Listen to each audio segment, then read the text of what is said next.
Morning 8th class, this is your science lecture. Today we will discuss about chapter number 7 conservation of plants and animals. हमने क्या किया था कि जो practice time में हमने first second and third question कर लिया था एच पार्ट का, लेकिन today we will discuss about question number 4 to 11. So question number 4 why is a tiger and endanger species. जो टाइगर है वो इंडेंजर स्पीसीज कैसे है, ठीक है. This is a mainly because of poachers. ये है किसके कारण है? पाउचेस के कारण. जो गैर कानूनी ढंग से शिकार कर रहे हैं उनके कारण है. वो हंट करते हैं टाइगर किसके लिए? बॉडी पार्ट्स के लिए, हैबिटेट लॉस के लिए. और जब पीपल यूज़ करते हैं टाइगर्स लैंड, और पीपल क्या करते हैं, जो टाइगर्स की लैंड्स होती हैं उनको यूज़ करते हैं और क्या करते हैं, they make bad neighbours for people. वो एक बुरी तरह से पड़ोस बनाते हैं किसके लिए? पीपल्स के लिए, ठीक है. What are the major threat to wildlife? Major threats क्या है वाइल्ड लाइफ के? Some of the biggest threat to wildlife include illegal wildlife trade. Include illegal जो गैर कानूनी ढंग से वाइल्ड लाइफ चल रही है वो थ्रेटेंड है. सेकेंड है हैबिटेट डिस्ट्रक्शन, जो निवास डिस्ट्रक्शन है वो. इन्वेसिव स्पीसीज, जो हमारी स्पीसीज जो हैं वो ख़त्म हो रही हैं वो. पोल्यूशन एंड क्लाइमेट चेंज, ठीक है. उसके बाद है हम क्वेश्चन नंबर 6 डिस्कस करते हैं. उसमें क्या है कि why are biosphere reserves the best way of wild life conservation. जो हमारी बायोस्फीयर रिजर्व्स हैं वो बेस्ट वे क्यों है वाइल्ड लाइफ कंजर्वेशन के लिए? Biosphere reserves help in maintaining the biodiversity. वो क्या हेल्प करती हैं? मेंटेन करने में बायोडाइवर्सिटी, और as well as culture of the area, उस एरिया के कल्चर में. और उसके साथ क्या है, जो बायोस्फीयर है वो कंटेन करती है protected area like national park and wild life sanctuaries. 7th question में देखो क्या कह रहे हैं कि ह्यूमन पॉपुलेशन कैसे थ्रेटेंड है to biodiversity, justify this statement. इसमें क्या है कि जो ह्यूमन पॉपुलेशन की ग्रोथ हो रही है वो मेजर फैक्टर है इफेक्टिंग द इन्वायरमेंट पे इफेक्ट कर रही है.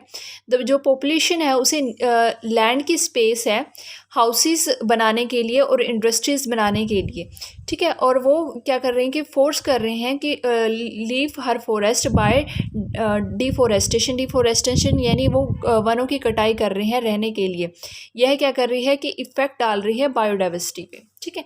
उसके बाद है क्वेश्चन नंबर 8 में देखो क्या कह रहे हैं कि list major steps taken by the government to conserve biodiversity in India. कुछ स्टेप्स बताने हैं जो गवर्नमेंट ने उठाए हैं बायोडाइवर्सिटी को कंजर्व करने के लिए. फर्स्ट है to create and manage reserved forest, protected forest and village forest. जो ये क्या कर रहे हैं कि क्रिएट कर रहे हैं और मैनेज कर रहे हैं रिजर्व फॉरेस्ट को रिजर्व कर रहे हैं और प्रोटेक्ट कर रहे हैं, और साथ के साथ जो हमारे विलेज फॉरेस्ट हैं उनको भी प्रोटेक्ट कर रहे हैं. Secondly to conserve forest as a natural heritage. वो फॉरेस्ट को कंजर्व कर रहे हैं, सुरक्षा प्रदान कर रहे हैं एक नेचुरल हेरिटेज यानी एक नेचुरल संस्था के रूप में, ठीक है. Prohibit of hunting of threatened animals. वो क्या कर रहे हैं कि जो हंटिंग एनिमल्स को हैं उसे स्ट्रिक्ट कर रहे हैं. मीन्स कोई भी जो है हंटिंग को हंट नहीं कर सकता, वाइल्ड लाइफ को का शिकार नहीं कर सकता. उसके बाद है control and management of captive breeding. वो कंट्रोल कर रहे हैं और मैनेज कर रहे हैं किसको? कैप्टिव ब्रीडिंग को, ठीक है. उसके बाद है 9th question, right a note on project tiger और गिर लॉयन टाइगर.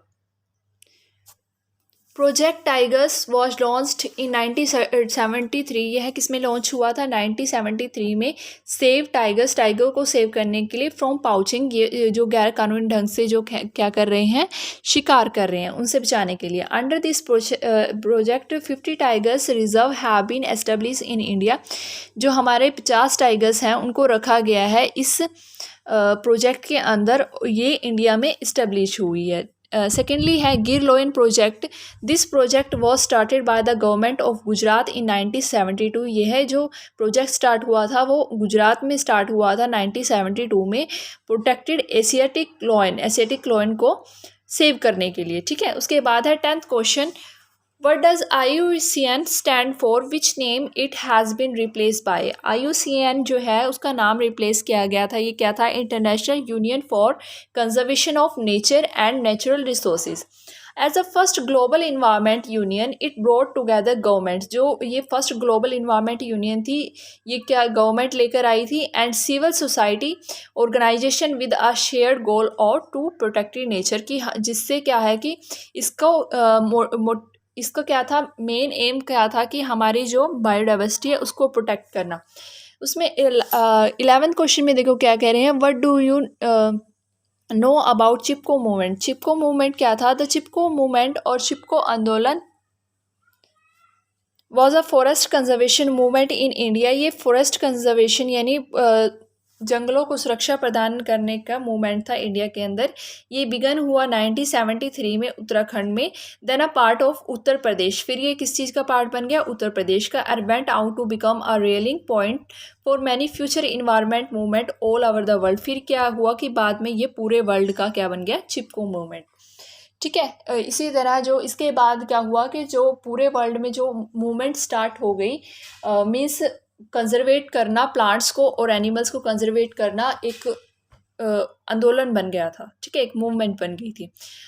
इसके बाद आपका ये चैप्टर फिनिश होता है। नेक्स्ट टाइम नेक्स्ट लेक्चर में हम नेक्स्ट चैप्टर डिस्कस करेंगे। Okay, thank you, have a good day.